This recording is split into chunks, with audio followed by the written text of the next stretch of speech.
You are about to partake in a DEADBUG podcast. And this is one of many podcasts, in fact, one of 300 that you'll find over on my Patreon, and probably twice as many films, posted once a week, and all for as low as $1, including all the stuff that was removed off of YouTube. No commitment, you leave anytime you want, all for as low as $1. But remember, you scallywags, my content ain't for the faint of heart, and it certainly isn't for children. So if you are ready to proceed, I would ask of you one thing, that is to dim the lights, shut the fuck up, smoke 'em if you got 'em, and enjoy. And I'll leave a link to my Patreon in the description.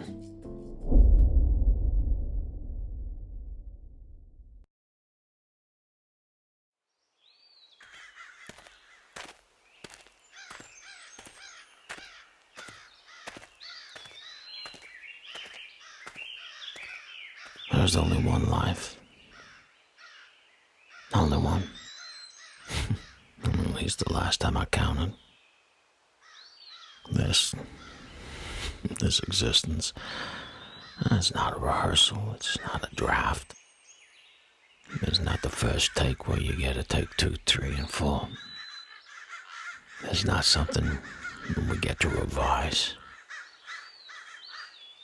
Once we understand how fragile it is. I know I'm not telling you something that you don't already know, but just bear with me here, regardless. Because I guess every one of us out there from experience knows how fragile this life is. Most of this existence, fancy schmancy word or whatever you want to call it seems we spend waiting, passing time, as if time was something that we could store up and use later.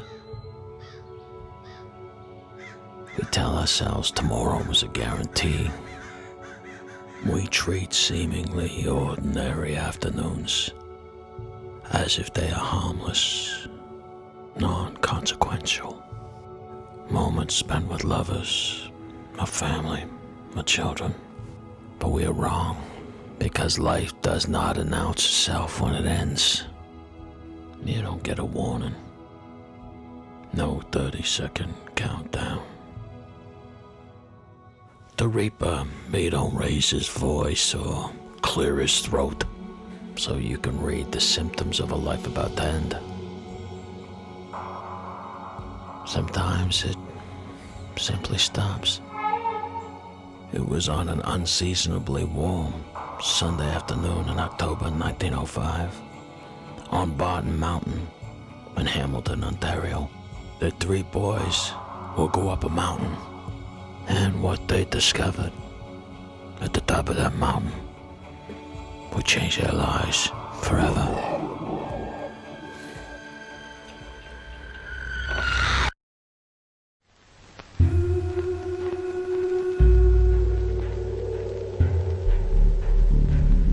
There are many tales that need to be told. Those of the young and those of the old. More tragic in that they were young. Tales of merriment and tales of woe. Those of limerick and those of show. For many which of whose participants may never know. But perhaps there are those whose tales should never be told. And those are the tales of the Shadow People.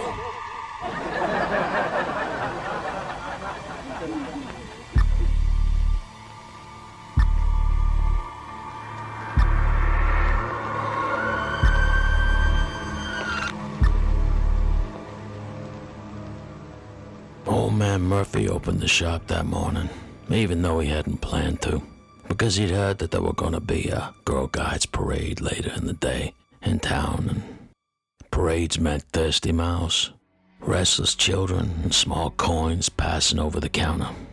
He unlocked the door, turned the sign, and began setting things out. candy jars straightened, tobacco tins lined up. As then, the bell over the door rang sharp and hard, louder than it ever rang. The three boys burst inside like they were being chased. Murphy knew them well. They were regulars. The kind of boys who wandered in just to press their noses to the glass jars of candy. Who laughed too loud and argued over pennies. Who left with sugar on their fingers and no trouble behind them. This was not that. This time their clothes were filthy, smeared with dirt, crushed leaves. One of them was limping badly, with a knee scraped raw and bleeding, the red standing out against the grime. Another looked like he'd been crying, his face blotched and wet, his eyes all squinty like a Chinaman's, as if the room itself had shifted. Now slow down, boy. Slow down a second. All three of them were shaking. They talked over one another, voices breaking, words tumbling out without order. Mountain woods, something terribly wrong, until one of them found the sentence and clung to it, repeating it over and over and over again. Call the police. Call the police. Call the police. Murphy reached for the telephone while they kept talking, but whatever else they were trying to say dissolved into the noise and the breath and the panic. He could hear how hard they'd been running, and he would think later, often in fact, about how different they looked from the boys who usually came into his shop. And after what they found that day, that Sunday afternoon, they would never look like those carefree boys again. In 1905, Barton, or the district of Barton as it was known as, were on the east side of rural Hamilton, close to Niagara Falls. Barton was the kind of place where the days passed without leaving a mark, where news traveled by mouth and not much of it were worth repeating. Wasn't really a town so much as a collection of lives arranged close enough to notice one another occasionally. A few shops, scattered houses, dirt roads worn smooth by boots and wagon wheels. People measured time by church bells, by meals, by who showed up and who didn't, with the biggest excitements being the small and the familiar. Mrs. Tweedle swearing her dog had vanished again, only to find it asleep under the porch. Or Jack Danes loud and drunk out on a Friday night, screaming how his wife were a no-good cheating whore. Then he'd end up being walked home by people who'd known him since he were a kid, knee-high. All harmless, I guess. Nothing stayed a secret for long in Barton. Nothing ever felt truly dangerous. It was a place where children wandered freely, where doors were left unlocked, where trouble was something that happened elsewhere to other people. A place that everyone believed, without saying it out loud, that nothing truly terrible could ever happen here. And certainly, nothing up till that day did happen. I mean, nothing terrible. When the police at Hamilton Police Station received the call, Mick comes in without ceremony, a crackling line. The shopkeeper giving his name, his voice tight and uneven, slightly panicked, tries to explain himself. The room is quiet until it isn't. Pens stop moving. A chair scrapes back on the wooden floor. Someone looks up before they mean to. The words come through in fragments at first, then sharpen, and that's the three boys that come down off of Barnes Mountain. Something ain't right. Something's terribly wrong. Barton is only a few miles out, close enough to reach, far enough that whatever happened had the time to become real. Stern questions were fired back at the shopkeeper, short and practical. just enough to fix a place and understand the urgency. Coats are pulled on, hats are lifted from pegs, a notebook is taken up without comment. There are no radios, no sirens, no engines waiting, just men moving all at once, 'cause the call come from the edge of the city, where the road thins and the bush thickens. And I do like a thick bush. And nothing about that voice made it sound like there were an error or a mistake or figment of imagination. This is pretty exciting stuff for Hamilton police. I mean, let's be honest here. Martin Mountain already had a reputation before that day. I guess more a large rocky hill than a mountain. People said the sound behaved strangely there.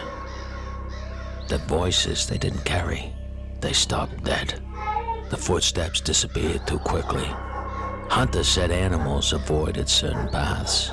Dogs stopped dead in their tracks and refused to be pulled forward. With one of the farmers telling cops, it was almost like there was an invisible fence there that no one wanted to pass.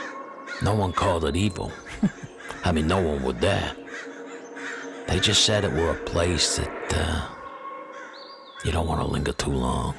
You went with a cause, and if you didn't, you'd be no reason to be there. With no horse and buggy available, the police went up to Barton on foot, taking about an hour, pushing their way through the dirt road and the bush. They found that the wheels on the buggies didn't like the uneven ground up in Barton, prone to cracking wheels and spending most of their time repairing it, so it was easier to go on foot. The four of them brought themselves lanterns because they know that the time they were going to be up there, the light were most certainly going to be fading. When the quadruple beaver-eating cops arrived, the boys were huddled together beside the road. Oversized coats pulled over their narrow shoulders. Their faces scrubbed up just enough to see the fear. They looked between 11 and 14, with the oldest standing slightly apart from the others, jaw set, trying to hold himself together. Taking the lead, 'cause someone had to, I guess.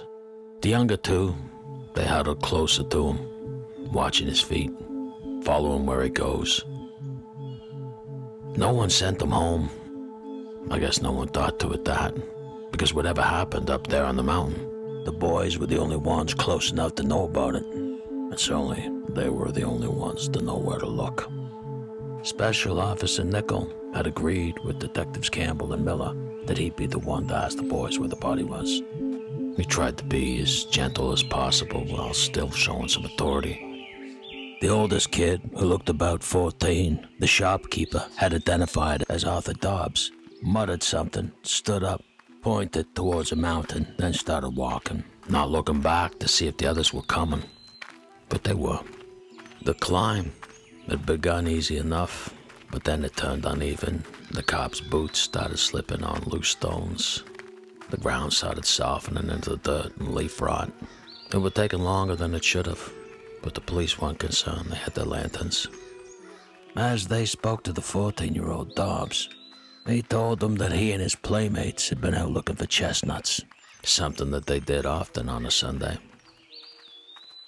The higher that they climbed the hill, the embankment, or the mountain, Dobbs kept looking back more frequently, and cops knew they must have been getting closer. I guess to check that the cops were still with them. And the detectives noticed that he was wiping his sweaty palms on his breeches. The younger boys also fell quiet. One of them kept rubbing his scraped knee, the blood dark and sticky now. As they got closer, one cop reported in his notes that the smell had started to reach his nose first, before the location did. Started out faint, something sour beneath the damp green of the woods. Then suddenly, the 14-year-old Hobbs stopped, like he hit an invisible brick wall. He looked down, he pulled at his breeches, then he looked back at the beaver-eating cops. It was then that they first noticed that one of the straps on his breeches had been broken. The officers looked at each other and unanimously figured it were probably because he didn't have money to get it fixed, rather than any of the events of the day, no matter how traumatic. The officers then heard one of the boys whisper no, and then no again. And then Detective Miller told the boys to wait there, and they did. They sat where they'd been standing, I guess with a bit of relief and the fear collapsing into that same moment. Then 3 of the detectives went up the hill alone. With every step, the smell thickens. It's a sickly sweet, almost metallic, clinging to the back of their throats. Death had had time to settle. It was Detective Campbell who first spotted the young woman, and he muttered, "Good God." Laying there beyond the thinning trees, the body lying where the light breaks wrong across the ground. She's on a sign, and what looks like to be a brassiere or a corset is pushed up, all disordered, one arm bent beneath her at an angle that makes the wrist look like it had been broken. Her face is pale. Well, at least the face that they could see amongst the insects and the maggots. But it's pale in the way that's nothing to do with the cold. Her skin drawn tight, lips parted slightly, as if she meant to speak, but never got it out. Looking like a goddamn religious icon. The darkness of blood soaked into her clothing and the earth beneath her. Dark and settled, telling the officers she'd been there long enough for the maggots to make a home and the forest to start doing its work. Her hair is an angelic platinum white, just like her skin, with one of the cops commenting, "She looks like a store mannequin. Real pretty, even in that." Special Officer Nickel took off his jacket and covered up the woman's dignity as her legs were spread, and you could see all she had, and I guess all she were ever gonna have. The corset that she had tightly been wearing had been pulled down, exposing her full breasts, as it had been pulled up, exposing her other nether regions. It seemed, at least at first glance, whoever had done this to her, they had a plan. It might not have been a long-term plan, but it was still a plan. Detective Miller looked down at the boys and yelled out for them to stay put. The boys didn't look up, with Dobbs keeping his back to the detectives, staring straight down, with I guess his body language being an invisible force keeping the other 2 kids in check, because they already knew the horror that the detectives were staring down at, and none of them needed to be reminded to what was forever burned into their skulls.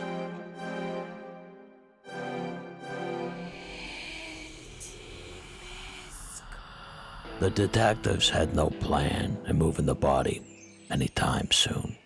It's just after 4 o'clock and they still got about 5 hours left of light. After all, there's no risk of fire or flood or interference from the mountain, which is quiet now. They send one officer back down to fetch help, more men, a stretcher, and if they can't find a stretcher, just some rope. The others stand watch, trying to avoid the woman that lay there, who appears to be 24, 25 years old, her eyes wide open looking up at them. They won't be drawn into eye contact. They mark the ground as best as they can. Some broken branches laid down carefully, landmarks, so they won't forget the area. This is not a place made for procedure. It is a place that resists procedure. When they return the boys, they don't ask any more questions. The boys are still sitting there in shock, shoulders hunched, the dirt still dry and stiff on their clothes. The station's too far to bring the kids, and in a rural place like Barton, you don't keep the children from their parents longer than you have to. Around 1905 in Barton, the people who lived there were halfway between rural life and city life. Or I guessed at least what were considered city life in 1905 Canada. It wasn't wilderness, but it wasn't city either, and that in-between nature shaped the work. There were people who worked the land, laborers, factory workers, traveling salesmen, drifters, hobos, masons, blacksmiths, carpenters. Poverty was rife, so the work wasn't just left to the men. Women were domestics. They did sewing, took in laundry, odd jobs such as that. But these were simple, uneducated people. And yeah, sure, they might not have known their times tables, but regardless, they were good people. Salt of the earth, some may lyrically wax. It's around 8 o'clock. I'm back on the mountain, and the sun is starting to sink into hell when more men arrive. A stretcher is fashioned from canvas and poles. Nothing purpose-built, nothing easy. The terrain makes every movement awkward. They wrap the woman with the platinum hair up the best they can, preserving her dignity because there is no other kindness left to offer. Their descent is slow, deliberate, with them slipping every few steps, trying to watch their footing when it seems impossible. Breath coming heavy, while still trying to hold their breath because the smell of death is so horrible as the flies follow them with every step. By the time they reach the road, a horse and wagon are waiting. The young woman is lifted carefully and settled, as if they think she might still feel it. On the journey back to Hamilton, no one speaks during it. There are no sirens, no escort, just the sound of hooves and wheels, and understanding there's something irreversible has crossed from bush into town. The body is taken into the morgue, and such as it is, a plain, functional space attached to the civic building and the police station. More accustomed to accidents than violence, a doctor will examine her there. Dr. Pickett, yeah, sure, he'd seen death before. In fact, it were pretty routine. Railroad injuries, dock and shipping accidents, falls from scaffolding or ladders, explosions or burns, factories with all their heavy machineries and people just doing their jobs. But all these deaths, although violent, they weren't personal. It was a machine that did it. The job that did it. And yeah, sure, there were always unexpected deaths that made the job hard. Children mostly, road accidents, wandering out and getting hit by a horse and buggy. And other deaths, well, they were, although painful, they were expected. TB, pneumonia, influenza, typhoid, diphtheria, scarlet fever. The typical stuff. After all, doctors were accustomed to bodies that showed waste and fever. It was all part of the job up there with infant mortality, topped only by suicides and alcohol-related deaths. But what he'd never seen, well, until now, was stranger on stranger death. A homicide. A body grotesquely placed and arranged. A victim without an identity, with no clear motive to the crime.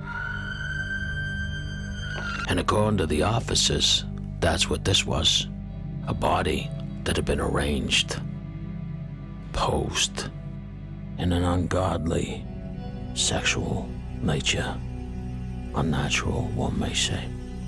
This was something different from the usual booze-related violence or domestic crime. This was something personal. Clive Dickerson had been the coroner assigned to the case. And when I say assigned, well, they were the only coroner in town, so I guess the job were automatically his. Way to go, Clive. The body was viewed on Barton Mountain in the presence of Constable James and others, the ground being dry and the weather cool. The deceased was a female of apparent adult years, estimated to be between 20 and 35. Closer to 20, they figured, but it was difficult to say for sure, since she had no ID and, well, they couldn't ask her. It was also noticed that the young woman's shoes appeared to be new, and there wasn't a lot of wear on the soles. They also were expensive, not something you could have bought locally. Something purchased further afield, perhaps Toronto. There were no marks or identification to be found on her person or sufficient evidence to hint at a name or a residence. The clothing was serviceable and not of poor quality, consisting of a skirt, a bodice, undergarments, boots, and gloves, all laid out beside her nude body. Well, she was still wearing a girdle, and it had been pushed down, exposing her breast, and unbuttoned at the bottom, showing her nether regions, but besides that, she was nude. All of which were examined at the scene and later conveyed with the body. The deceased was found lying on her right side, the position of the limbs unnatural, suggesting she had not fallen where she'd stood, but she had come to rest deliberately. There were no signs of violent struggle in the immediate vicinity. The leaves in the earth were disturbed only locally, and not in a manner where there had been a long-form struggle. This fact was noted. Upon examination of the body, it was observed that the rigor mortis had begun, but not complete.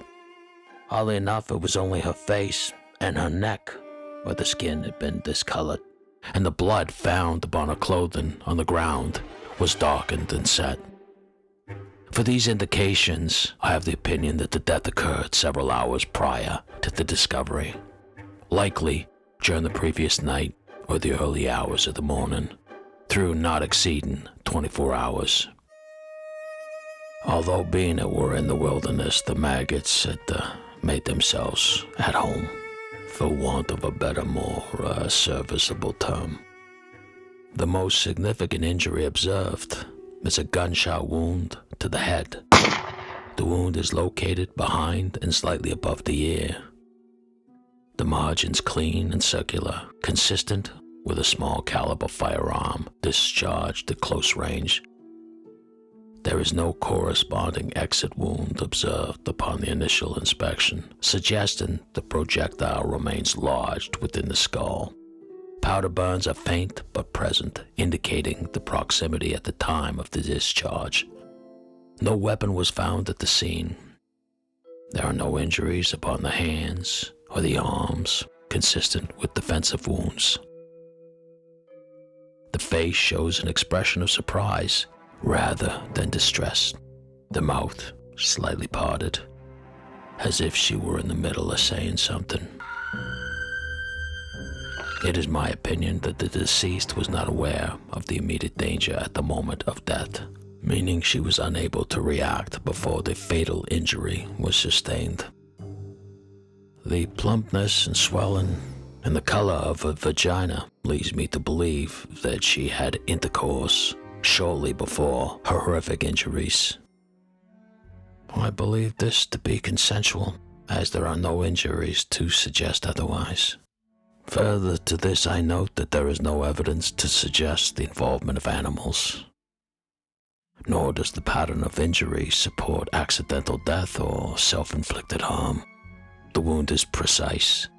The circumstances most certainly indicate intent. The body was conveyed from the mountain by stretcher and wagon to the Civic Morgue in Hamilton for further examination. All personal effects were secured. Notification was made by the appropriate authorities, and an inquest is recommended. Therefore, it is in my medical opinion the deceased came to her death by a gunshot wound to the back of the head, inflicted by the hand of another, after having sexual intercourse with a persons unknown, somewhere on Barton Mountain, the body having been left there where it was found. The manner of death, in my opinion, is felonious. Signed, Clive Dickerson, M.D., Coroner, Hamilton, 1905. By the next morning, the story was already in print. The Hamilton Spectator runs it first, tucked just far enough from the front page to suggest restraint, while still drawing the eye. Unidentified woman found dead on Barton Mountain by 3 youths.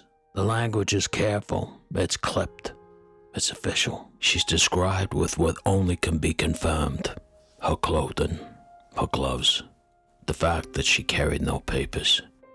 The article assures readers that the police are investigating and that there is no reason for alarm. It does not speculate. It does not need to. The absence of detail does the work for it. By the afternoon, the other papers pick it up. The Toronto Globe carries a short dispatch summarizing the facts and noting the proximity to the escarpment, the quiet character of Barton District, to emphasize the mystery, the lack of identification, the unusual nature of the crime. A woman alone on a mountain path with no witnesses.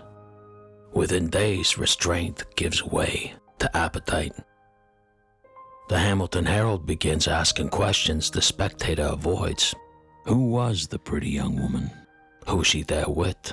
And what kind of woman wanders around Barton Mountain unaccompanied? The words are careful, but the implications are not. By the third day, the columns appeared to dress judgment up as curiosity. A mistress, perhaps, a fallen woman, prostitute who met the wrong man, someone passing through, someone who did not belong, an outsider. Respectable women, well, they don't hang out on mountains. The papers suggest, without quite saying it, only a whore would be up hanging around on a mountain alone.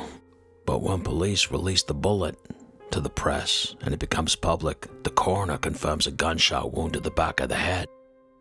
Well, the tone shifts immediately. The headlines harden, shot at close range. Murder most deliberate. The word execution appears once, then twice, then spreads like wildfire. The bullet is described as a small caliber, likely from a common revolver. The detail travels faster than any caution the police attempt to offer. Men begin checking drawers and sheds. Old firearms are remembered, lent, misplaced, sold. Some come forward and report them, but most do not. The investigation widens, the only way it can. Officers from Hamilton Police walk Barton and the surrounding roads on foot. They go door to door. They ask who was seen on that mountain that previous day, who heard a shot, who noticed anything unusual. Shopkeepers, farmers, laborers, stable hands. Everyone is asked the same questions, and the answers sound the same. Nothing. No one. No one saw a goddamn thing. They question railway men and dock workers, because after all, they're the transients, the heavy drinkers, the ones who live in boarding houses and would most likely use a woman with a low moral compass. I suppose a cocksucker, if you want me to slip into my old ways. Which, to be honest with you, I promised myself to avoid those kind of vulgarities as my New Year's resolution, but what the fuck, I slipped. It's okay once in a while. The police send out telegrams to the nearby towns with a description of the woman and the crime, and then local cops go and crack some skulls, check boarding houses, check out the usual suspects who might be into this sort of thing. And yet nothing. The replies come back thin and unsatisfying. The bullet is examined, weighed, catalogued, and then placed carefully aside. Because let's not forget that during this period, firearms were common, records were not. And as for the body, well, at this time there was no refrigeration. The morgue was little more than a cool room. And as time passed into a week, the coroner became concerned. he allowed for a short period of identification where the woman was washed and redressed in the clothes that they'd found beside her and placed in a public area where she could be viewed, and people were invited to view that body. But no one came, and the papers noted this too as very suspicious. Still unclaimed, still unidentified. And it was 2 weeks later, with the coroner noting the smell becoming almost unbearable and impossible to keep the flies away, that the woman without a name was buried. Not burned, not discarded, buried properly, because even an unknown woman is owed that much. The burial was quiet, attended by officials and a minister. A marker is placed bearing only what can be said truthfully. Unknown woman. The ground closes over her. The dirt is dropped. The investigation does not end, but it thins. And although people start forgetting the story, Barton does not forget so easily, and for a time, probably longer than anyone expected, women don't walk alone. Children are kept closer and at home when the sun goes down. Conversations lower when the mountain is mentioned, and the newspapers, having spent days deciding what kind of woman she must have been, never quite explain how such a thing could happen so close to home. The story of the young woman who was brutally murdered on Barton Mountain does not end so much as it decays. Once the papers stop printing it, Barton keeps it alive in smaller ways. The details begin to bend. The woman gains a past she never had on record. She's said to have been seen arguing with a man, 2 men. Then no one can agree. Some say she was meeting someone. Others say she was running from someone. Children hear it and they make up songs that the mountain took her because she didn't belong. Years pass, people die, new families move into the area, and people sit in bars and in parks or on street corner benches and talk about the legend of the woman who went up Barton Mountain and came down a corpse. Today, the theories of the woman on Barton Mountain strip away the moral judgment that once filled the papers. The woman is no longer a slut, deserving it because she put herself in harm's way. And the fact that there was no struggle and the familiarity involved, and it appeared that she'd had intercourse with whomever killed her, suggests this familiarity. But also the fact that the body had been placed suggests control, not panic. The small caliber bullet suggests convenience, not spectacle. In modern times, it looks less like a crime of passion and more like a quiet killing, domestic, transactional, or opportunistic. A meeting gone wrong. A man who knew how to end the conversation permanently. Perhaps a mistress going up a mountain to fuck a married man. Maybe she tried to measure her options and told him she was pregnant, and he had to give her an abortion permanently. But I guess that's just my crackerjack theory, but with no matching weapon, no suspect ever tied to it, in a time before ballistic databases, before fingerprints. It becomes just another dusty file in a dusty filing cabinet. Modern investigators would look for patterns, missing persons, intimate partner violence, transient labor routes. But those connections were not visible back in 1905. The crime slips between eras. Too early to be solved properly, too late to be forgotten. And what happened to Barton Mountain? What was once the edge of the city has now become part of it. Hamilton grows outwards and upward. Roads replace paths. Houses climb where the trees once pressed close together. The mountain becomes something people use. For walking, for views, for exercise, to take your mistress up the fuck behind the bushes. I guess that much hasn't changed. It's pretty popular now, loved even.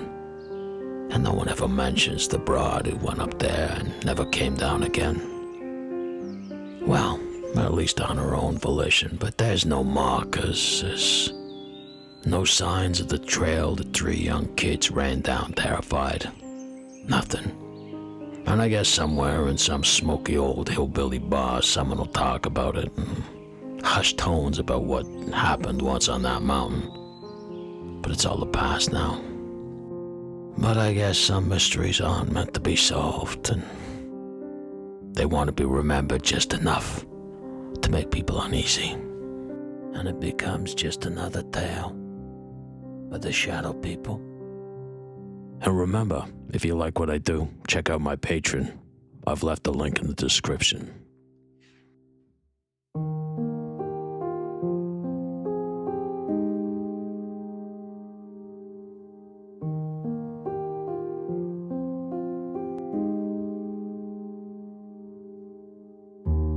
Guess I never learned my lesson. If it's too good to be true, it is. I thought we had this good connection, but it was made out of tissue and cheap glue. Goodbye.